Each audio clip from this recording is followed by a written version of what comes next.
Graças a Deus, estamos aqui transmitindo mais uma vez a palavra de Deus através do culto da família, em que os servos de Deus se reúnem para manifestar sua gratidão a Deus, para adorar o Senhor e para ouvir a sua santa e gloriosa palavra, aquela que cura, que transforma e que traz salvação ao pecador.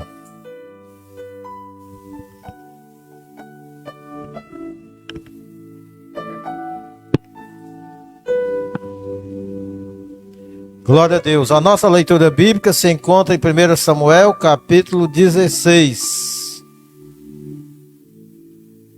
Que Deus nos abençoe grandemente nesta noite. Quantos acharam? Capítulo 16, 1 Samuel. O Senhor disse a Samuel: até quando você terá pena de Saul, se eu o rejeitei como rei de Israel? Encha um chifre de azeite. Glória. Está funcionando corretamente. Então, eu vou repetir. 1 Samuel, capítulo 16. Vamos fazer a leitura agora. O Senhor disse a Samuel: até quando você terá pena de Saul, se eu o rejeitei como rei de Israel? Encha um chifre de azeite e ponha-se a caminho. Vou enviar você a Jessé, o belamita, porque escolhi um dos filhos dele para ser rei. Samuel respondeu: como posso fazer isso? Saul ficará sabendo e me matará. Então o Senhor disse: leve um novilho e diga: vim para oferecer um sacrifício ao Senhor. Convide Jessé para o sacrifício. Eu lhe mostrarei o que você deve fazer, e você ungirá para mim aquele que eu indicar. Samuel fez o que o Senhor tinha dito e foi a Belém. Os anciãos da cidade saíram ao encontro dele, tremendo, e perguntaram: é de paz a sua vinda? Samuel respondeu: sim, é de paz. Vim oferecer sacrifício ao Senhor. Consagrem-se e venham comigo ao sacrifício. Então ele consagrou Jessé e os filhos dele e os convidou para o sacrifício. E aconteceu que, quando eles chegaram a Samuel, viu Eliabe e disse consigo: certamente está diante do Senhor o seu ungido. Porém o Senhor disse a Samuel: não olhe para a sua aparência, nem para a sua altura, porque eu o rejeitei. Porque o Senhor não vê como o rei, como o ser humano vê. O ser humano vê o exterior, porém o Senhor vê o coração. Amém. Vamos orar em nome de Jesus. Senhor, nosso eterno Deus, nosso Pai, bendito e santo, obrigado por essa passagem bíblica tão maravilhosa, ó Pai, e nos faz entender o teu propósito em nossas vidas, ó Senhor Deus, como cidadãos da terra e também como cidadão dos céus, e como representantes teus aqui na terra. Que o Senhor abençoe a cada um de nós. Amém. Graças a Deus. Amém.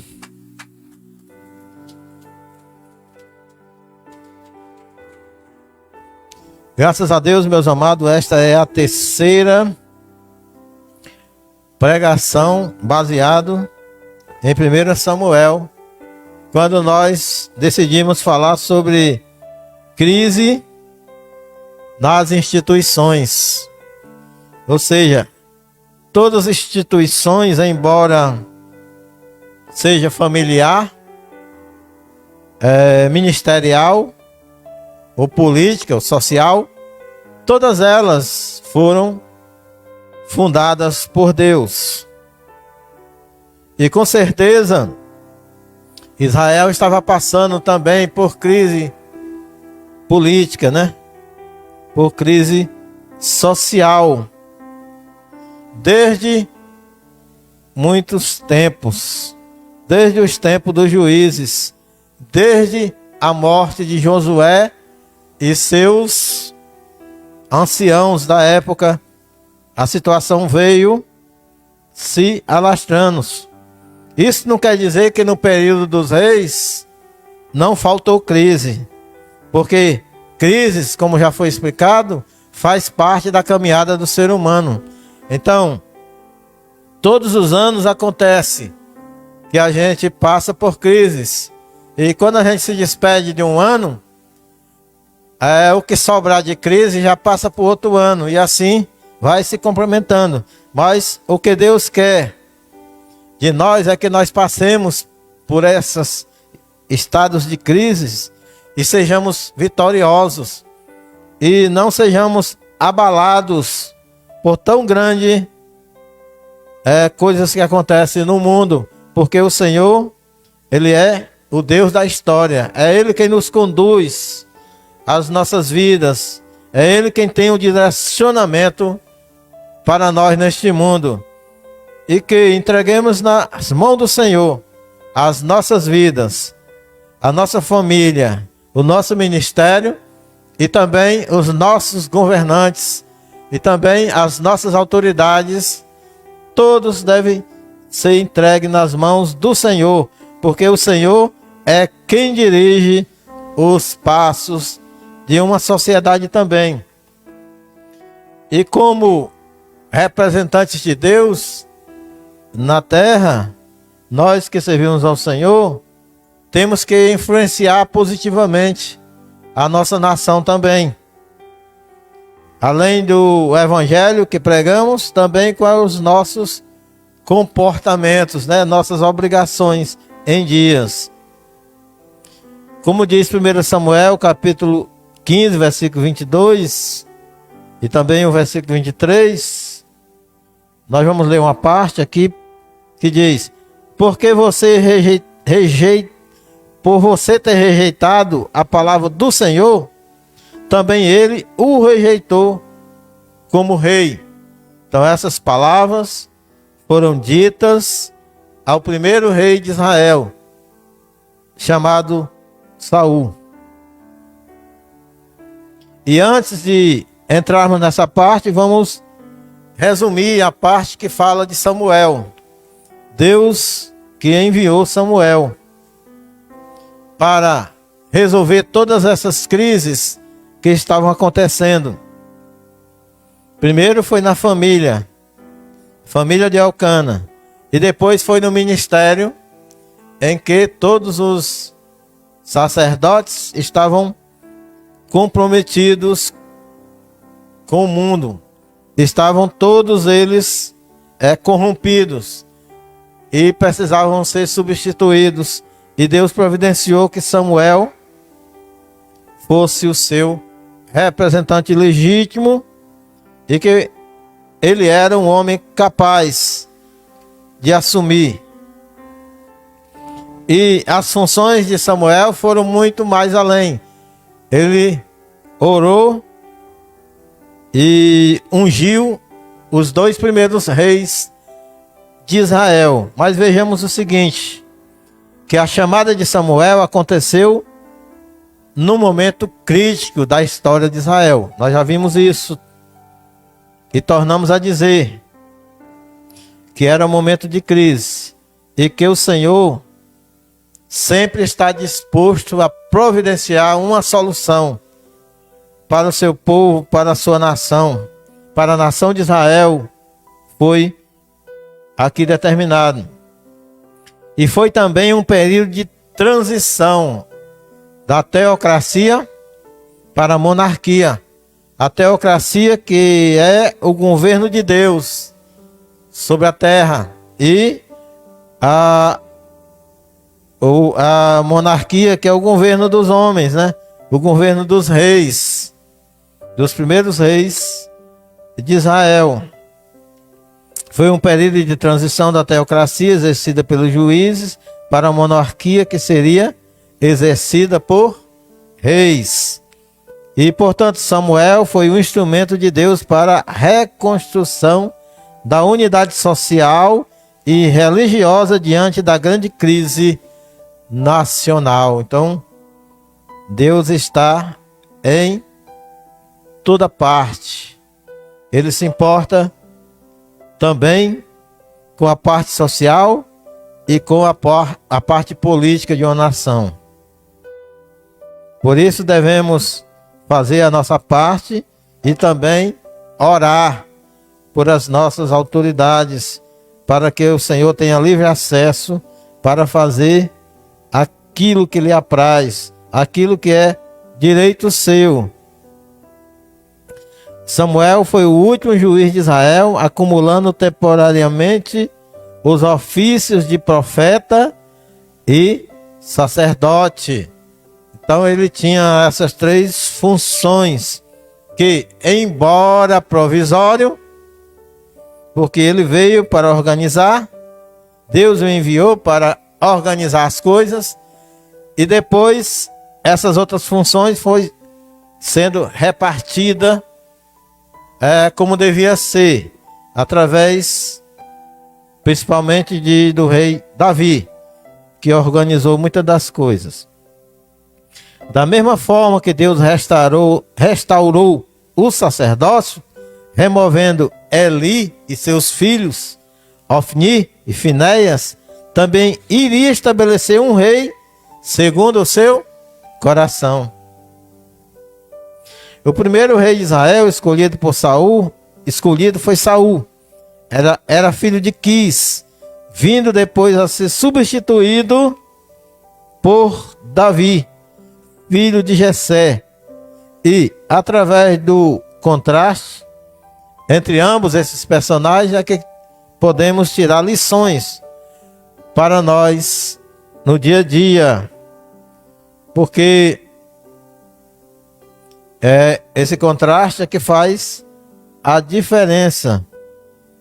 E vemos então que através do contraste iremos tirar lições preciosas para nós cristãos que estamos vivendo, ora como família, igreja, sociedade, em um estado organizado politicamente. Dentre o povo de Deus havia aquela expectativa de dias melhores para a nação de Israel. Há de se observar pelo texto aqui narrado, a preocupação quanto ao futuro, sobre o que viria após a morte de Samuel, que estava velho, e porque os seus filhos, os filhos de Samuel, já não correspondiam à expectativa ou às expectativas do povo. Em razão disso, clamaram desesperados por um rei, porque os filhos de Samuel não se comportaram bem como o seu pai, Eles se aceitaram suborno, na seu ministério. E o povo não via aquilo como algo bom, porque Samuel já estava velho e não teria sucessor. E eles estavam, em tese, preocupados, de como seria o futuro. Então, quando a gente coloca o futuro de nossas vidas nas mãos de Deus, a gente não tem tanto o que se preocupar. Aleluia. Porque podemos fazer escolhas, pelo menos podemos ajudar a fazer escolhas corretas, tanto nas questões da igreja como nas questões de cidadania,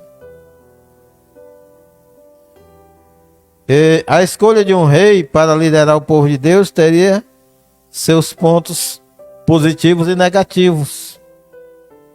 Mas, mesmo assim, eles insistiram que queriam um rei, porque todas as outras nações tinham um rei. Então eles teriam também que ter um rei, para que esse rei os representasse e lutassem, saíssem as guerras por eles, para que houvesse paz. Samuel se sentiu triste e rejeitado, né, com aquele pedido, porque Samuel tinha feito de tudo, se esforçou o máximo para ser o representante de Deus. E até mesmo Samuel questionou se ele tinha feito algo errado, se ele tinha pecado, se ele tinha tomado algo de alguém, como também fez Jesus, né? Certa vez Jesus perguntou: quem me acusa de pecado? E ninguém pôde dizer nada a respeito de Jesus, nem também poderia dizer a respeito de Samuel, porque Samuel se comportou bem. Ele, como ungido de Deus, ele fez a vontade de Deus. E ele respeitou. Ele não tomou nada de ninguém. Ele não desviou nada. Ele não aceitou suborno de ninguém. Então foi um homem de Deus exemplar. Aleluia. Mas ele... Aleluia. Glória a Deus. Mas ele se sentiu triste, porque se achava rejeitado pelo povo, né? Mas Deus o consolou. Depois de dizer, o Senhor disse que, na verdade, Ele não rejeitou você. Ele rejeitou foi a mim. Deus falando, né? Deus querendo dizer que o maior rejeitado foi Ele, não foi tanto Samuel, porque eles rejeitaram ser governado por Deus. E diante desse pecado que o povo reconheceu que realmente era um pecado, o povo reconheceu que realmente tinham pecado contra Deus e exigiu um rei, mas Samuel não os desprezou, orou por eles, né? De forma humilde. Então, Samuel não ia deixar de apoiá-los em oração. E orou por ele, e foi humilde na presença deles. Amém? Que bênção, né? A gente entender a palavra de Deus. Então Samuel foi quem constituiu o primeiro rei. Foi quem, como eu falei na pregação passada, foi quem constituiu a primeira constituição, né? Foi elaborada por ele quando ele falou a respeito do direito dos reis, né? Então ele elaborou todos os trâmites, né? Toda a burocracia. E escreveu, foi tudo escrito em livros, para que o povo e para que o rei escolhido pudesse obedecer também a Deus. Embora o primeiro rei de Israel tenha sido escolhido com mais a predominância da escolha do povo e não de Deus, Deus não deixou de apoiar, de dar seu espírito, né? E de exercer a sua vontade através desse rei. Mas era um rei que mais representava a vontade do povo do que a vontade de Deus, né? Então o profeta anuncia, depois que Saul pecou, desobedeceu a Deus, porque Deus deu a oportunidade várias vezes a Saul para que ele demonstrasse a sua lealdade a Deus, as suas características, mas ele não correspondeu à vontade de Deus. Então Deus deu muitas oportunidades para ele, mas ele não aceitou. Mas sabemos que o nosso Deus, ele é soberano. O Senhor rejeita os rebeldes, colocando instrumentos mais dignos a fim de cumprir os seus propósitos. Por que mais digno? Porque nenhum representante é perfeito. Nenhum rei é perfeito. Saul não foi perfeito, mas também Davi não foi. Todos eles pecaram, né? Mas a gente vai ver que há uma diferença entre Saul e Davi. Talvez vocês até já saibam, né, disso. Aí Saul não respeita a autoridade de Samuel e resolve ele mesmo sacrificar ao entrar em pânico quando o exército filisteu se reúne para a batalha. E 2, quando o seu exército começa a debandar com medo, até aqueles que ficaram tremiam de medo. Então aconteceu estas duas coisas que o apavorou. O exército deles estava o deixando. E ele viu que Samuel não chegava para sacrificar como ele tinha prometido. Então resolveu ele mesmo, por conta própria, sacrificar. Quer dizer, com aquilo ele estaria usurpando o ofício de Samuel. Ele estaria entrando em outra área que não era dele, né? Ele estava se envolvendo naquilo para a qual ele não foi chamado. Os irmãos estão entendendo, né? Glória a Deus.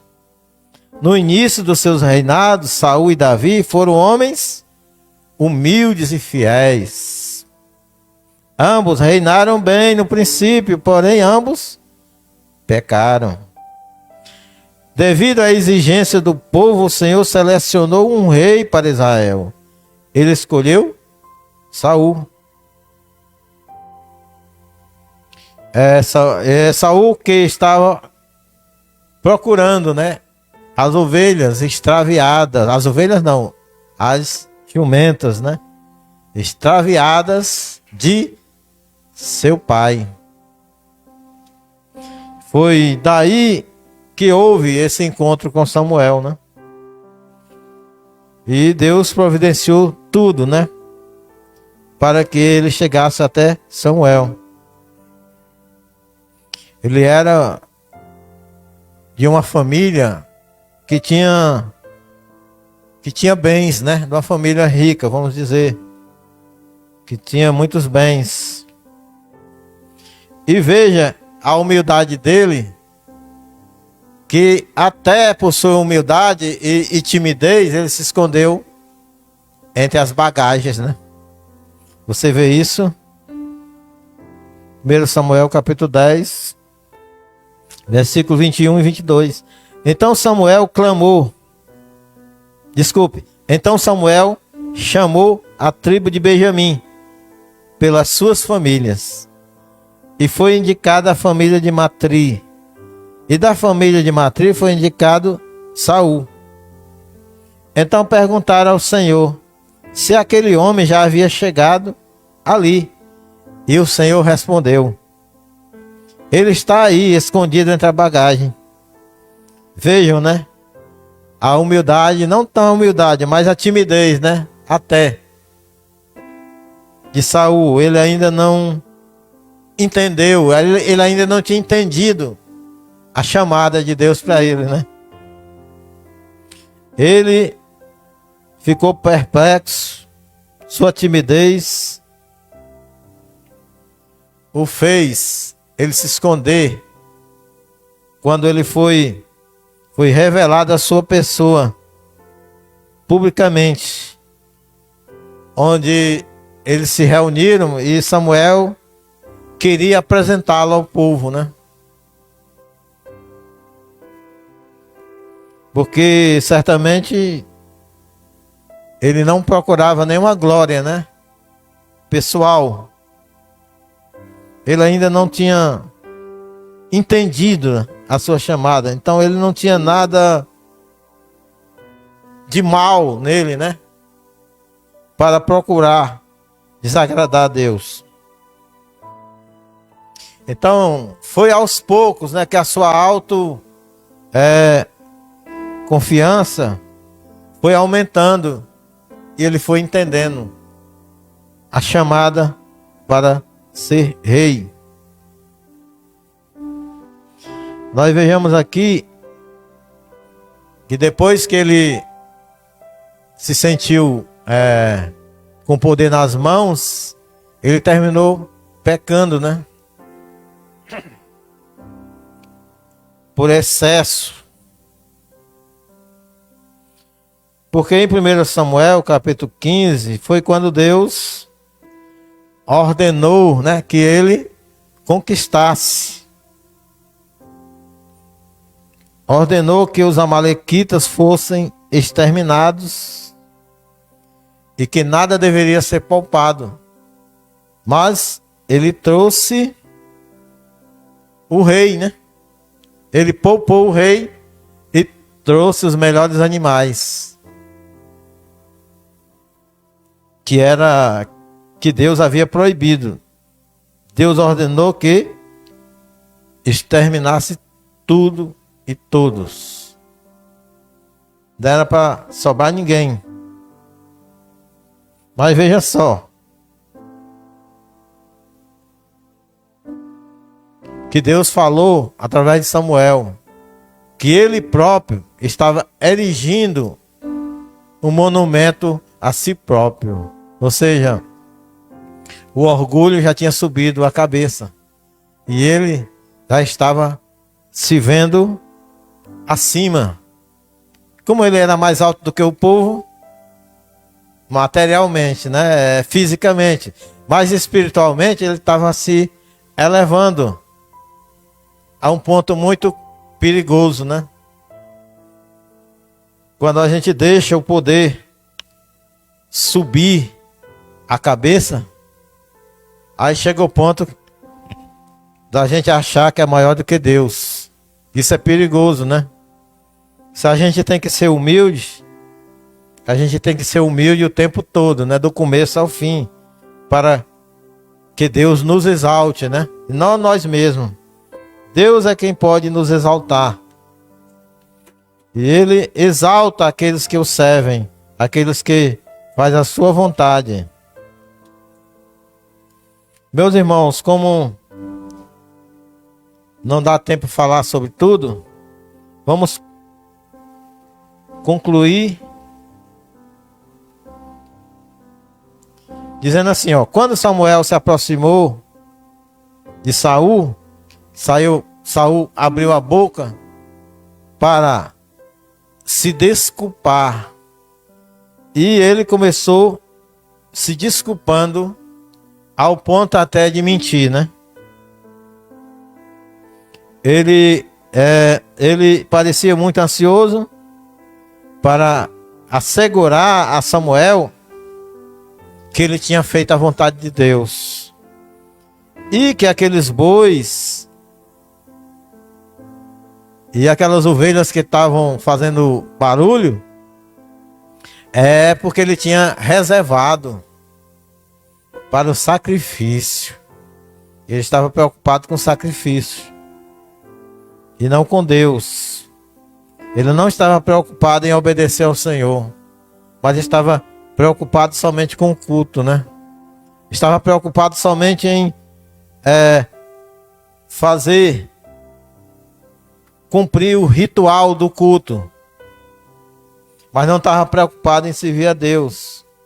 Por isso que o Senhor, ao escolher Davi, ele dirigiu Samuel para que a escolha não fosse pela aparência, né? Assim como Saul tinha sido escolhido pela aparência, porque ele era um homem forte, alto, estava acima do povo, na altura, na estatura. Então Samuel não poderia cometer o erro de escolher novamente um rei para Israel baseado nas aparências, porque as aparências às vezes enganam, né? Mas na verdade, Davi tinha também uma boa aparência, mas não tanto, porque Davi ele era mais avermelhado, né? E Davi até foi desprezado pela família, porque ele era o sétimo, oitavo filho. E os filhos foram apresentados diante de Samuel e o Senhor disse: não é nenhum desses aí. Aí perguntaram se ele tinha mais algum filho. Tinha um que estava lá no campo, pastoreando as ovelhas. Então mandaram chamar. E o Senhor disse: é esse aí que você vai ungir. Porque eu faço as minhas escolhas pelo que está no coração. Veja aqui. E não pela aparência humana. Porque toda vida que acontece, quando se apela apenas para a aparência humana, acontecem coisas desastrosas. Então ele raciocinou que o sacrifício era uma boa causa. E ele também tentou afastar a culpa dele, dizendo que a culpa era do povo, porque o povo foi quem trouxe os animais. Vejam só. A que ponto leva o orgulho, né? Samuel repreendeu Saul, porque Saul estava agora agindo por vontade própria, por orgulho, e não mais por humildade. Saul havia mudado. No começo, Saul foi mudado pelo Espírito Santo. O Espírito Santo mudou Saul, assim como mudou Davi, né? Mas agora, Saul perdeu o Espírito Santo. E Saul muda de novo. E quem perde o Espírito Santo não volta mais para o início, né? Muda para pior. Nesse caso, Saul mudou para pior, porque ele não tinha o Espírito Santo mais. Então, um espírito mal o atormentava. E precisou que, vocês se lembram da história, que Davi tangia a harpa para que aquele espírito, né? Para vocês verem a importância da música e dos instrumentos quando são ungidos por Deus. A música que você canta, que você toca, pode ser ungida por Deus. E pode as pessoas aceitarem a Jesus, e também o mal pode ser repreendido, tanto pela palavra que se prega, como pela música que se canta. Então, nesse caso, devemos, todos nós, estar em consagração a Deus, estar aos pés do Senhor, em humildade, em adoração, para que o Senhor nos use, para que seja feita a sua vontade. Aleluia, para que Deus possa operar maravilhosamente por nosso intermédio. Então, aqui diz que a consciência de Saul era impenetrável nesse momento. É aí que vem a diferença entre ele e Davi. Davi, sempre que pecava, ele confessava. Ele sempre se mostrava aquela vontade de não mais pecar. E ele até pediu que o Espírito Santo não fosse tirado dele, e que ele voltasse a ter a alegria da salvação. Mas Saul, ele se tornou duro de coração. O Espírito não conseguiu entrar nele para que houvesse cura, né? Para que houvesse libertação. Uma vez ele confessou que tinha pecado, mas ele confessou que tinha pecado porque queria que Samuel fosse com ele para honrá-lo diante dos anciãos, diante do povo. E Samuel teve que ir com ele porque quis. Mas foi a última vez que Samuel andou com ele, né? E desde então Deus começou a trabalhar a sua substituição. Como resultado do coração impenitente, que não se arrepende, duro, Deus afastou seu espírito de Saul. e um espírito mau entrou nele. Daí em diante a vida de Saul foi torturada e arruinada pela sua culpa. Está lá em 1 Samuel capítulo 20. Ele se tornou paranoico, né, suspeitando do seu genro Davi, e o queria matar. Desde o episódio, desde que Davi venceu Golias e que foi chamado para o palácio, que começou a perseguição de Saul querer matá-lo. Para vocês verem que o espírito mau, quando age na vida da pessoa, leva a pessoa a fazer loucuras, né? Mas o Espírito Santo de Deus, ele leva a pessoa a fazer coisas boas, a praticar o bem, a fazer a vontade de Deus. Amém por isso? E Saul cometeu mais um erro. Ele matou 85 sacerdotes que haviam ajudado Davi quando ele fugia, fornecendo pão, alimento. E depois disso tudo, depois da morte de Samuel, ele consultou uma feiticeira. Consultou a feiticeira e, por fim, cometeu suicídio, né? Que pena, né? Que lástima, né?